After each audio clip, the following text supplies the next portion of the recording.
Bonjour à tous et bienvenue dans cette nouvelle partie où on va parler de division euclidienne d'un polynôme A par un polynôme B non nul.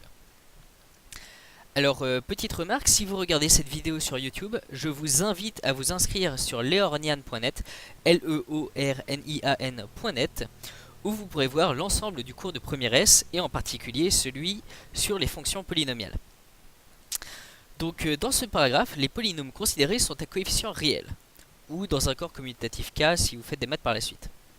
On rappelle que dans ce cas, si A et B sont des polynômes non nuls, on a degré de AB qui est égal à degré de A plus degré de B. Voilà.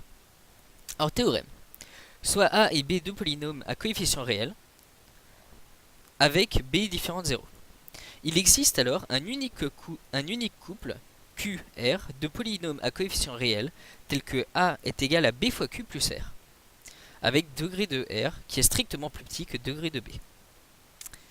Alors ici, pensez par rapport à quand on faisait une division euclidienne sur les nombres, et vraiment voir la même logique. C'est-à-dire si j'avais deux nombres A et B, avec par exemple A était égal à 20 et B était égal à 7, et bien il existait seulement deux nombres Q et R, tels que je fais la division euclidienne de A par B, j'obtiens Q, donc 20 divisé par 7, ça fait 2, parce que, ça fait 2 fois 7 plus 6.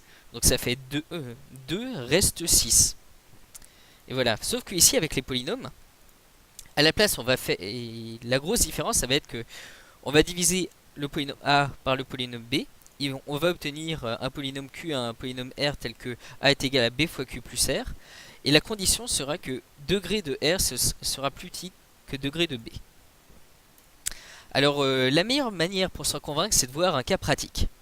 Et parce qu'en fait la manière pour calculer les polynômes QR, et ben c'est vraiment comme pour la division, la manière de le poser ressemble vraiment, c'est quasiment la même manière d'opérer. Donc exemple et calcul pratique de QR. J'ai un polynôme A qui est égal à x puissance 4 moins 7x au cube plus 17x au carré moins 17x plus 6. Un polynôme B qui est du second degré, x au carré moins 5x plus 4. Alors on va poser la division en utilisant les mêmes principes que pour la division des nombres. C'est-à-dire à gauche, je commence par écrire mon polynôme A, et en haut à droite, mon polynôme B, celui par lequel je divise. Et ensuite, on va chercher au fur et à mesure des polynômes, tels que quand je multiplie par le polynôme ici fois ce polynôme-là, et ben j'obtiens le degré le plus important ici. Alors, je vais résumer ça.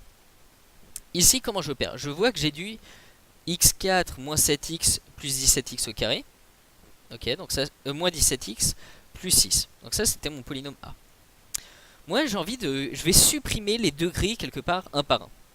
Donc d'abord, ici, j'ai du x au carré. Donc si je multiplie par x au carré tout ça, je vais avoir du x puissance 4 moins 5x au carré plus 4x au carré. Et en soustrayant le polynôme x4 moins 5x au cube plus 4x au carré, ça va me permettre de supprimer le terme en puissance 4. Et donc maintenant, j'ai fait apparaître des termes en puissance 3, en puissance 2, en puissance 1, mais c'est pas grave parce qu'ils sont de degrés inférieurs. Donc, je multiplie, donc je note ici x au carré. Ici, je note x au carré fois x au carré, c'est x puissance 4. X au carré fois moins 5x, c'est moins 5x au cube. X au carré fois 4, c'est 4x au carré. Je fais ça, moins ça, et j'obtiens moins 7 moins 5 x au cube, donc ça fait moins 2x au cube, 17 moins 4 x au carré, donc 13x au carré, moins 17x et 6, ben là il n'y a rien, donc ça n'a pas changé. Donc maintenant j'ai réussi à réduire le degré du polynôme qui est à gauche. Donc maintenant ici j'ai un polynôme de degré 3, tandis qu'avant il était de degré 4. Donc maintenant j'ai un nouveau polynôme, et ici j'ai qu'à faire le même principe à nouveau. Donc ici j'ai du moins 2x au cube, ici j'ai du x au carré. Donc par quoi est-ce qu'il faut multiplier ce polynôme là pour supprimer le terme en x au cube? Et ben si je le multiplie par moins 2x c'est bon, parce que moins 2x fois x au carré moins 5x plus 4, ça me fait moins 2x au cube, plus 10x, moins 8x, et maintenant je peux faire ça, moins ça, et j'obtiens 13 moins 10, 3x au carré, moins 17, moins 8, ça fait moins 9x, et 6 moins 0, ça fait 6. Et donc j'ai encore réussi à réduire le degré de 1. Enfin, j'ai du 3x au carré moins 9x plus 6. Et ben ici, si je fais 3 fois ce polynôme-là, ça me fait du 3x au carré moins 15x plus 12. Et là, les 3x au carré, ben, ils s'annulent. Et ici, j'obtiens 6x moins 6. Et à la fin, à force d'opérer comme ça, ben, à chaque fois, je réduis le degré du polynôme qui est là. Jusqu'à ici, j'ai un polynôme qui est de degré 1, tandis qu'ici, j'ai un polynôme de degré 2. Et donc, j'ai bien un polynôme R qui est de degré strictement plus petit que le degré du polynôme B. Donc ici, j'obtiens ça, c'est égal à ça fois ça, plus ça. Et donc on a Q est égal à x au carré moins 2x plus 3, et R est égal à 6x moins 6. Parce que ici, à chaque fois, j'ai fait ça fois ça, je les soustrais ici. J'ai fait ça fois ça, je les soustrais, je les soustrais ici. J'ai fait ça fois ça, je les soustrais ici. Donc si maintenant je fais ça fois tout ça, plus ça, je retombe bien là-dessus. Donc voilà. Donc ça nous permet d'écrire le polynôme A est égal au polynôme B fois le polynôme Q plus un reste. Alors là, c'était un exemple de calcul pratique.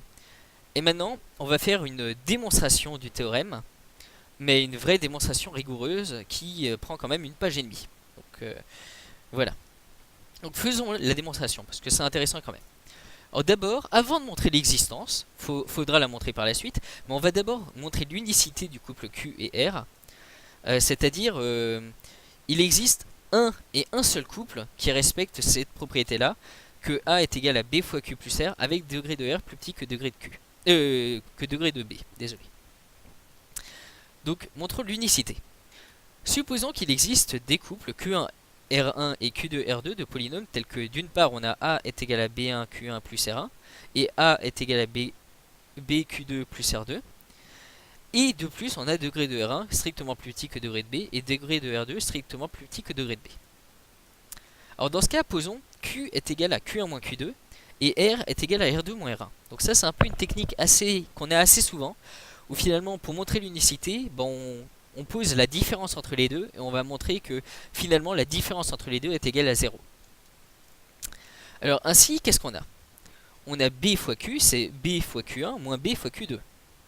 Là, je multiplie par le même polynôme à gauche, ça change rien.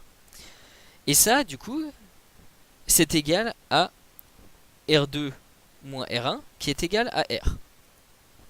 Alors, pourquoi c'est égal à R2 moins R1? Parce que j'ai A qui est égal à BQ1 plus R1, A qui est égal à BQ2 plus R2, je soustrais ligne à ligne, j'obtiens 0 est égal à B fois Q1 moins Q2 plus R1 moins R2, et donc j'obtiens BQ1 moins BQ2 est égal à R2 moins R1. Donc là, je soustrais cette ligne-là avec cette ligne-là, en sachant qu'elles sont égales, donc ça moins ça est égal à 0. Donc j'ai B fois Q est égal à R2 moins R1, ce qui est égal à R. Or de plus, comme degré de R1 est plus petit que degré de B et degré de R2 est plus petit que degré B, enfin strictement plus petit, on en déduit alors, degré de R2 moins R1, c'est inférieur ou égal à degré degré du maximum de R2 et degré du maximum du maximum des degrés de R1 et degré de R2. Donc c'est-à-dire le degré de R est forcément plus petit que degré de que max du degré de R2 degré de R1. Et donc j'ai degré de R qui est du coup strictement plus petit que degré de B. Parce que degré de R, il est forcément plus petit que un de ces deux-là. Mais par ailleurs, on a, si Q est différent de 0, on a degré de R, c'est égal à degré de B fois Q, ce qui est égal à degré de B plus degré de Q. Comme degré de Q est supérieur ou égal à 0, puisque Q est différent de 0, on a alors degré de R qui est supérieur ou égal à degré de B. En effet, on avait R qui est égal à B fois Q, donc on a degré de B fois Q qui est égal à degré de R, et on avait vu que le degré du produit de deux polynômes, c'était égal au degré du premier plus produit du deuxième, dans le cas de polynômes à coefficient réel. Voilà. Donc, Donc du coup, on a ici degré de R, c'est égal à degré de B plus degré de Q. Or, degré de Q est positif, donc on a degré de R supérieur ou égal à degré de B. Mais là, j'obtiens une contradiction. C'est-à-dire, on avait dit plutôt que degré de R était strictement plus petit que degré de B, et ça, on l'avait montré parce qu'on avait parce que R c'était R2 moins R1, et donc son degré était plus petit que soit degré de R1, soit degré de R2. Mais vu que en plus R est égal à B fois Q, on obtient que degré de R est plus grand que degré de B, et donc on a une contradiction ici. Donc ça veut dire que l'hypothèse qu'on avait, qui était que Q est différent de 0, est absurde. Donc on a forcément Q est égal à 0. On en déduit alors que Q1 est égal à Q2. Et donc, dans ce cas-là, si Q1 est égal à Q2, et ben A est égal à B fois Q1 qui est égal à plus R1, qui est égal à BQ2 fois R2. Donc, vu que BQ1 c'est égal à BQ2, on a forcément R1 qui est aussi égal à R2. Et donc, ça montre l'unicité de notre couple. Ça veut dire que le couple QR est unique. Si là on a montré que, supposons par l'absurde, il en existe deux, et ben on a montré qu'en fait en réalité ces deux sont égaux. Voilà. Donc le couple QR est unique. Alors maintenant, montrons l'existence du couple QR. Alors notons grand A de x est égal à A fois x puissance d plus blablabla plus d'autres termes. Avec d c'est le degré de A. Et donc on a petit a qui est différent de 0. B de x c'est b fois x puissance n plus plein d'autres termes, des termes de degré inférieur, avec n est égal à degré de b. Donc on a b qui est différent de 0. Si d est strictement plus petit que n, alors, quand on essaie de diviser a par b, on a q est égal à 0 et r est égal à a qui convient. Voilà. Parce que b est de degré plus grand que a, et donc c'est comme si j'essayais de diviser un nombre par un nombre encore plus grand que lui. J'obtiens 0 reste le nombre lui-même. Et dans ce cas, on a a est égal à b fois 0 plus a. Et on a bien degré de a strictement plus petit que degré de b. Donc ça marche. Maintenant, supposons désormais, donc le cas le plus utile, que petit n est plus grand que d.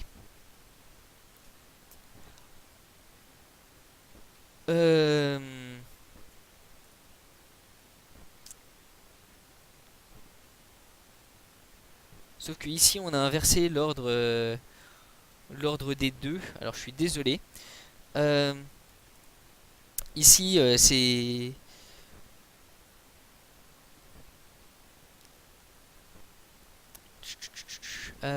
alors voilà. Alors maintenant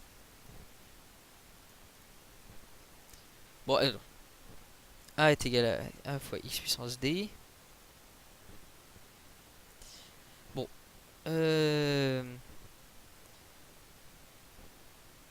non, maintenant on va supposer le contraire, je suis désolé, c'est ici où il y a eu, c'est cette inégalité là où il y a une erreur. Maintenant, donc avant on avait supposé que n était strictement plus grand que d. Maintenant, on va supposer que n est inférieur ou égal à petit d. Voilà. Donc ça c'est pas un supérieur ou égal, ça c'est un inférieur ou égal. Voilà. Donc supposons désormais que n inférieur ou égal à petit d. C'est-à-dire le contraire de d plus petit que n, c'est d supérieur ou égal d supérieur ou égal à n. C'est-à-dire ici il y a juste une petite erreur. Donc dans ce cas, considérons le polynôme Q1 défini par Q1 de x est égal à a sur b fois x puissance d moins n. On a ainsi Q1 fois b, c'est égal à a sur b fois x puissance d moins n fois, entre parenthèses, le polynôme b, c'est-à-dire b fois x puissance n plus des trucs. Ce qui est égal à d, alors ici à a divisé par b fois x puissance d moins n fois x puissance n. Donc la puissance d moins n plus la puissance n, ça fait puissance d. Et le coefficient devant, c'est a. Et derrière ça, j'ai plein de termes qui sont des coefficients plus petits. Donc q1 fois b, c'est a fois x puissance d plus d'autres termes. On peut alors poser a1 est égal à a moins q1b. Et on obtient alors un polynôme de degré d1 tel que d1 strictement plus petit que d. En effet, mon polynôme a1, qui est égal à a fois moins q1b, et ben c'est du a fois x puissance d plus 3 petits points, moins a fois x puissance d plus 3 petits points. Donc en fait c'est le 3 petits points du a moins le 3 petits points du Q1 fois B. Et donc c'est que des termes de degré strictement inférieur à D. Et donc le polynôme A1 est de degré D1 strictement inférieur à D. Maintenant, si D1